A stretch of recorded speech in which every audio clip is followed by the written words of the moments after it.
Okay po, tayo pong lahat ay darako na po sa mensahe ng ating pong Panginoon. Nabasa na po yung ating pong teksto kanina sa Galatians chapter 6 verses 7 to 10.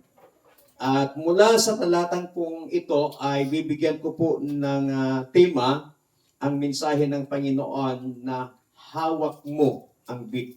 Ito po yung sikat na kanta, sikat sa social media, lagi nilang tinitiktok at lagi nilang sinasayaw. Kahit sino, ginagawa po nila ito.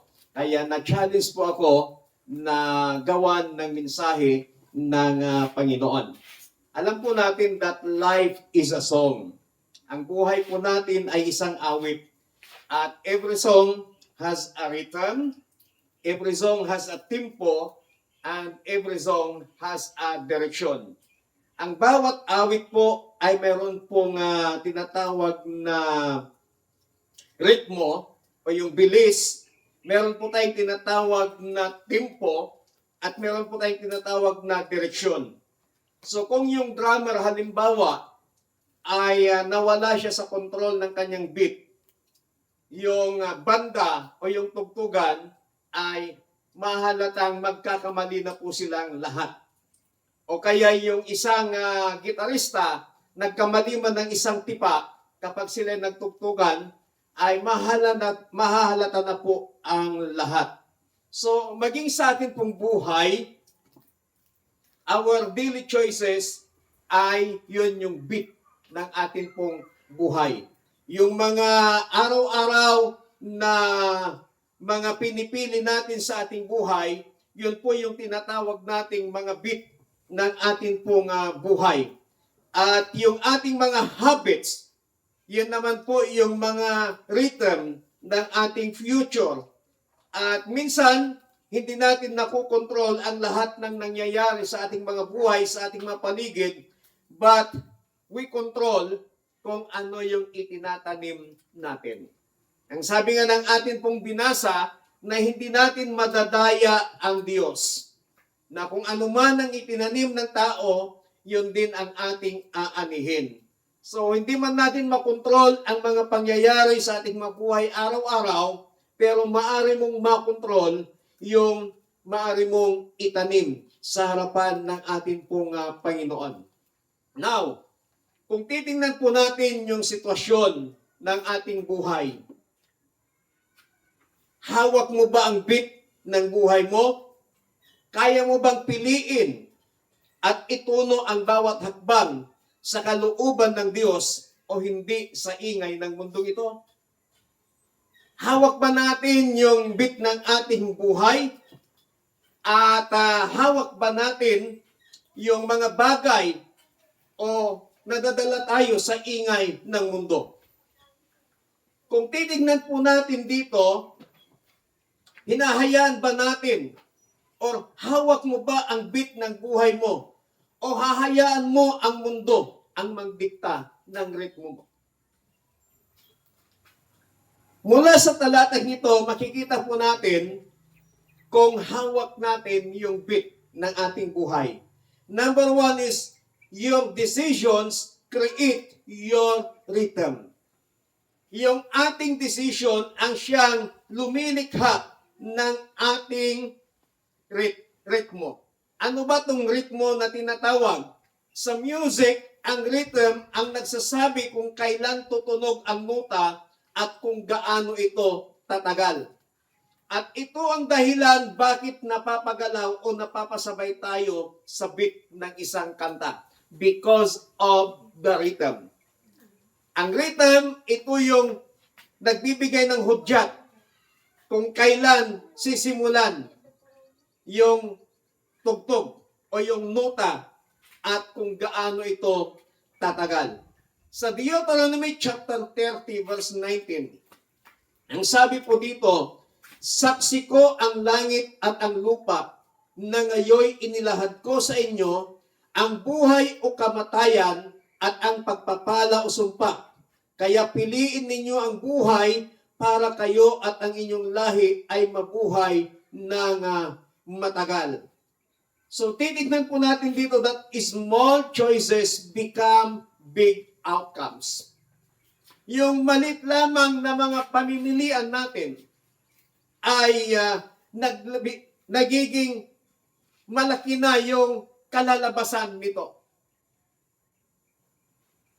Pumili ka man ng maliit na decision sa buhay mo, ito'y magkakaroon ng malaking outcome or kalalabasan ng ating buhay. And even private decisions become public results. May ginawa man tayong sikretong decision sa ating mabuhay, minsan nagiging publiko yung resulta ng mga decision na ating ginawa. And daily habits become our destiny. Kung ano yung araw-araw na kaugalian po natin, ito po yung nagiging destiny po natin. Destiny ng isang tao.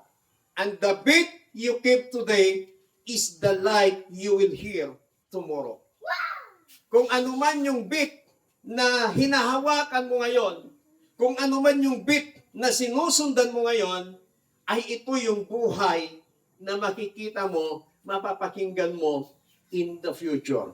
Ibig sabihin, ikaw at ako o ang tao din ang gumagawa ng kanyang future. Yung mga decisions na ginagawa po natin sa araw-araw nating pamumuhay, meron pong malaking impact sa future po natin. Meron pong malaking resulta in our future. Although na sinabi ng Panginoon na, "For I have known the plans for you, plans to prosper you and not to harm you."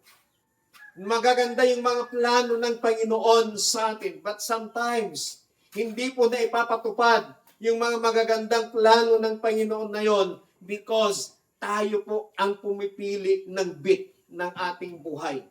Kung sinusundan ba natin o susundan ba natin yung plano ng ating Panginoon o mas sinusundan natin o mas gusto nating gawin yung sarili nating plano. And whatever the decisions na gagawin po natin, susundan po natin yung plano ng Panginoon o gagawin natin yung ating mga plano na hindi akma sa plano at kalooban ng Panginoon, ang lahat ng yon ay magkakaroon ng malaking resulta sa ating mga buhay. Kung sinunod mo ang plano ng Panginoon, yung kalooban ng Panginoon, yung magiging resulta nun ay magiging masaya ka sa iyong buhay. At kung mas sinunod mo ang iyong kalooban, ang iyong sariling kapasyahan na hindi mo isinangguni sa Panginoon kung anuman ang kalooban niya, ipinilit natin yung kalooban natin ang magawa o matupad, meron din pong malaking resulta sa ating mabuhay. Now, what is the bit? Ano yung bit na humahawak sa iyong buhay? Sabi nga ng awit, hawak mo ang bit. Hawak po natin yung bit ng ating buhay kung ano yung gusto nating mangyari sa ating buhay. Pangalawa, distractions change your tempo. Yung mga distraction sa ating mabuhay ay binabago nito yung ating tempo. Sa awit o sa music, ang tempo ay ang bilis o bagal ng isang musika. Kung gaano kabilis tumutugtog o umaandar ang beat ng kanta, ito ay isang mahalagang bahagi ng music. So yung tempo na tinatawag, ito yung bilis ng kanta. Kung ang bilis ng kanta doon sa beat ng drums ay hindi naman kasing bilis ng tempo o hindi naman yung tempo niya ay hindi akma doon sa tempo ng song, pangit pong pakinggan at hindi po maganda. Kaya dapat lamang na yung tempo ng awit at yung beat o tempo ng drums, ng gitara, ng lahat ng instrumento, dapat magkakasabay po yan upang magkakaroon ng magandang resulta ng pag-aawitan o ng isang awit. Ang sabi po ng Hebrew chapter 12 verse 1, kaya nga, dahil napapaligiran tayo ng napakaraming saksi, Tanggalin natin ang anumang balakid at ang kasalanang kumakapit sa atin. Buong tiyaga tayong tumakbo sa takbuhing nasa ating harapan. Lagi po nating tandaan that not all distractions are sins. Hindi lahat ng distraction ay kasalanan. Bakit? Kung minsan nagkakaroon lamang tayo ng comparison. Kino-compare natin yung ating sarili sa ibang tao na mas magaling siya, mas magaling tayo. Kino-compare natin lahat ng ating mga ginagawa sa ibang tao. And even in the ministry, kino-compare mo yung ministry dito sa ministry ng iba. At minsan nagkakaroon ng competition sa ministry. Doon po sa ministry natin, doon sa Rosales, Pangasinan, nakita ho nila yung result at ngayon may nagsabi sa amin na yung isang pastor gusto rin daw niyang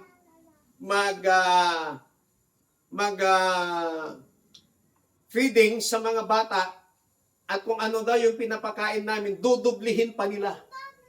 Kung ano man daw yung mga ginagawa namin sa mga bata, dudublihin pa po nila. So parang nagkakaroon ng competition. Nagkakaroon ng comparison. At even sa buhay po natin, hindi natin namamalayan that sometimes nagkakaroon tayo ng comparison sa mga ibang tao, comparison sa ginagawa po natin. Pangalawa, meron tayong tinatawag na social media pressure. Na lahat na lang ng nakikita mong post sa social media, ang tingin mo para sa iyo yun. Kahit na yung mga nagpo-post, mga hugot-hugot sa tingin mo, ikaw yung pinapatamaan. Kaya napipressure ka tuloy dahil ang akala mo, binabantayan ka lagi. Once na may nag-post, ang alam mo, para sa iyo yun. So nag-a-advance thinking tayo. At next is nagkakaroon tayong tinatawag na laziness, yung pagkatamad. Kaya, ang sabi ng Biblia, sa ating binasa, ay napapaligiran tayo ng maraming saksi. Napapaligiran tayo ng mga taong mga saksi. Ang ibig sabihin, yung mga nagbabantay, binabantayan ang bawat galaw po natin. Ang mga Kristiyano, laging may nakabantay sa kanila.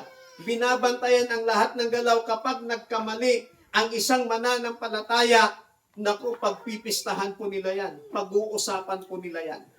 Kaya ang sabi ng ating binasa, kaya nga dahil napapaligiran tayo ng napakaraming saksi, tanggalin natin ang anumang balakid at kasalanang kumakapit sa atin.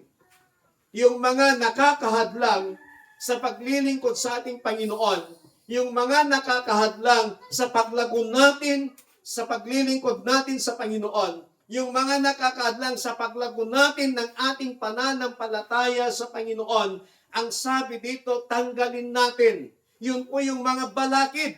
Bakit hindi tayo lumalago? Bakit hindi ka lumalagong mananampalataya? Dahil may mga balakid na yung balakid na yon, minsan masyado kang arsagid sa Ilocano. Kasla ka lang yung halamang mahiyain o makahiya na kunting basit lang ang sagit mo, agpatan. Basit lang mangag mo nga sao, nagpapasugnod ka na.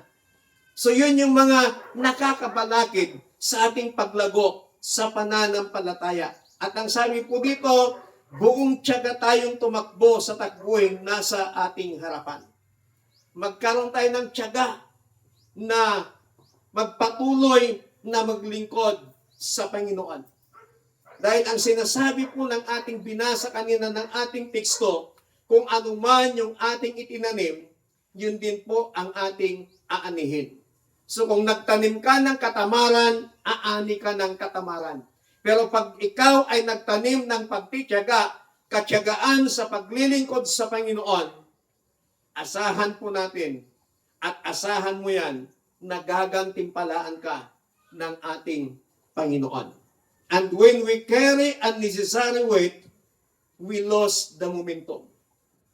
Kapag dala-dala mo lagi yung mga nakakabigat sa iyong buhay, kailanman ay laging hindi ka masaya. Kasi laging may nakabalakid sa iyong buhay. Pangatlo, at ang panghuli, discipline keeps you on beat. Kailangan natin yung disiplina. Ang beat ang pangunahing pulso ng musika na nagsisilbing gabay sa pagbilang at pagsabay sa kanta. Sa 1 Corinthians chapter 9 verse 24 to 27, mababasa po natin dito na si kapatid na Pablo ay tinalakay niya dito yung running to win. Yung pagtakbo para ikaw ay manalo. At inalintulad niya dito ang isang atleta na tayong mga mananampalataya ay inahalintulad ni kapatid na Pablo na tayo po ay kasali sa takbuhan.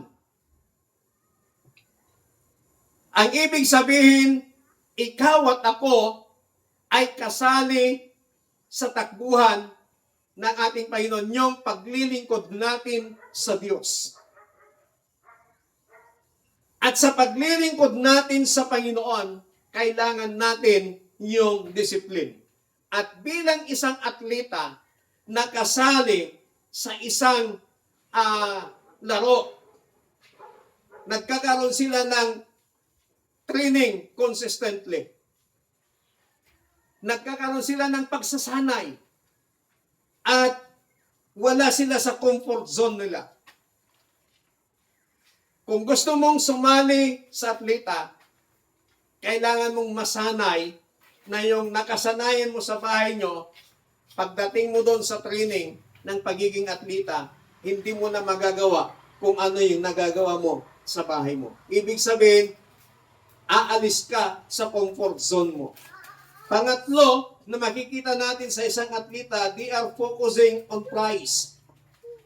Nakafocus sila doon sa prize.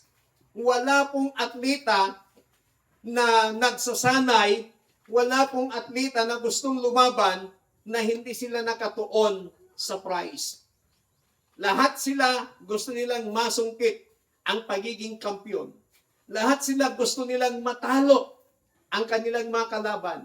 Yan po ang atleta. Nakatingin sila doon sa prize. So, ibig sabihin, tayo pong mga mananampalataya, dapat nakatuon tayo sa prize. Ano po yung prize na yan na tinutukoy po dito? That is the eternal life.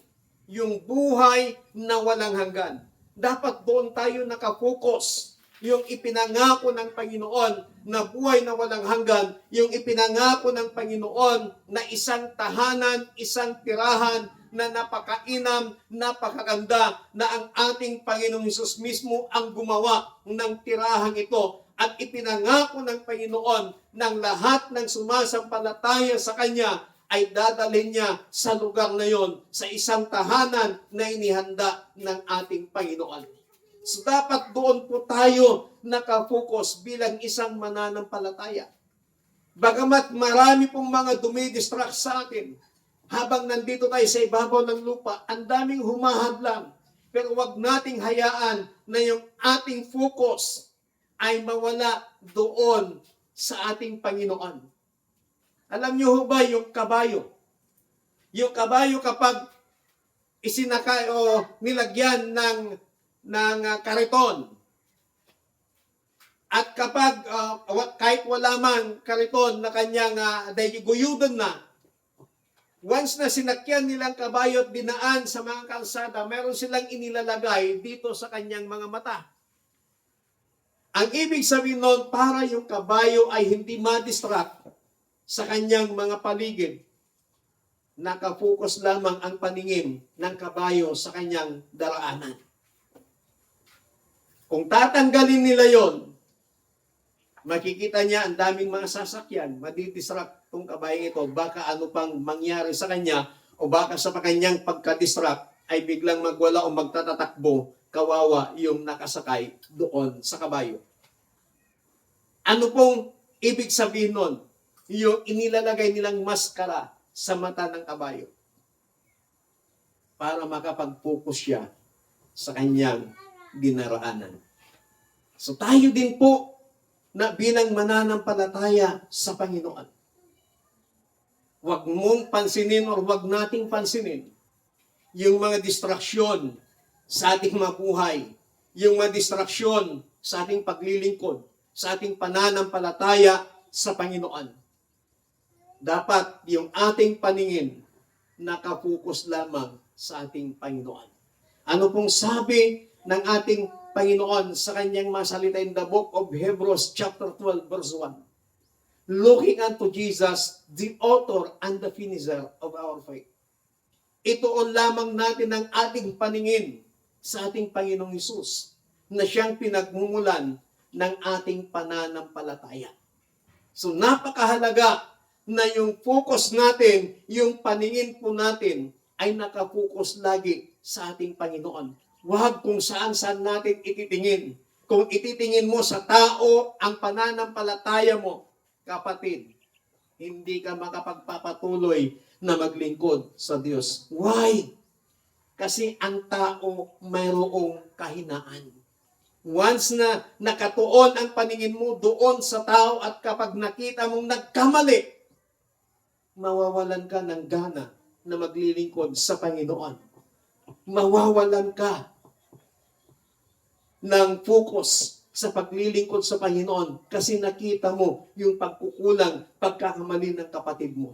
Pero kapag sa Panginoon tayo nakatingin, sa Panginoon nakafocus yung ating paningin, yung ating pananampalataya, kahit pa magkamali, kahit pa ilang bisis madapa ang iyong kapatid sa Panginoon, hindi ka madidistract kasi nakikita mo ang Panginoong Hesukristo. Kasi ang focus mo ay makamtan yung prize na inihanda ng Panginoon. Makamtan mo yung buhay na walang hanggan. Kasi ang focus mo, makarating ka doon sa tahanan, sa lugar na inihanda ng ating Panginoong Hesus. Na mismong ang ating Panginoong Hesus ang nagsabi na kung nasaan man siya, naroon din sana tayo. Ibig sabihin, ang ating Panginoong Hesus, nais kanyang makasama, nais niya tayong makasama doon sa lugar, sa tahanang kanyang inihanda. But, huwag tayong magpapatalo sa mga distraksyon ng kaaway sa ating mga buhay. I-focus lang natin ang ating pananampalataya sa Panginoon. Hawak mo ang bit ng buhay mo. Dapat ikaw ang humawak ng bit ng buhay mo, hindi yung mga sirkumstansya na nangyayari sa buhay mo, hindi sa mga sirkumstansya na nangyayari sa ating mga paligid. Napakahalaga po na yung bit ng ating buhay, hawak po natin yung rhythm, hawak po natin yung tinatawag na bit ng ating buhay, yung tempo ng ating buhay, hawak po natin at kinakailangang hawak din natin yung bit ng ating mga buhay, yung disiplina ng ating mga buhay, disiplina sa ating mga sarili. Tayo pong lahat ay tumayo. Hallelujah. Kumusta po ang ating buhay?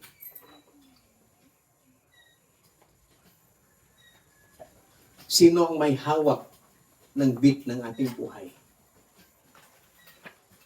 Nagpapadikta ka ba sa takbo ng mundong ito? O ikaw mismo ang kumukontrol ng bawat binhi na iyong itatanim?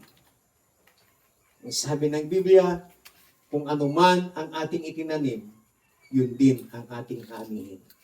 Kapatid, kaibigan, sa umagang ito, huwag nating hayaan, diktahan tayo ng sirkumstansya ng bawat sitwasyon ng ating buhay. Huwag nating hayaan na diktahan tayo ng mundong ito kung ano yung mga bagay na dapat natin gawin. Kundi ikaw mismo ang hahawak ng bit ng buhay mo upang makasunod ka sa kalooban ng ating Panginoon. Dakilang Diyos sa umagang ito, maraming salamat sa inyong masalita na minsan pa tinuruan mo kami ng mga bagay na dapat namin gawin. Tulungan mo kami, Panginoon, na huwag magpadikta sa galaw ng mundong ito. Tulungan mo kami, Panginoon, na huwag magpadikta sa mga sirkumstansya na nangyayari sa aming buhay. Tulungan mo kami, O Diyos, na makapangyarihan sapagkat wala kaming magagawa kung wala ka sa aming mabuhay. Kaya sa oras na ito, precious Holy Spirit, help us to control everything, to control our lives, to control anumang seed ang aming itatanim. Sapagkat ikaw din ang nagsabi na kung anuman ang aming itinanim, yun din ang aming aanihin.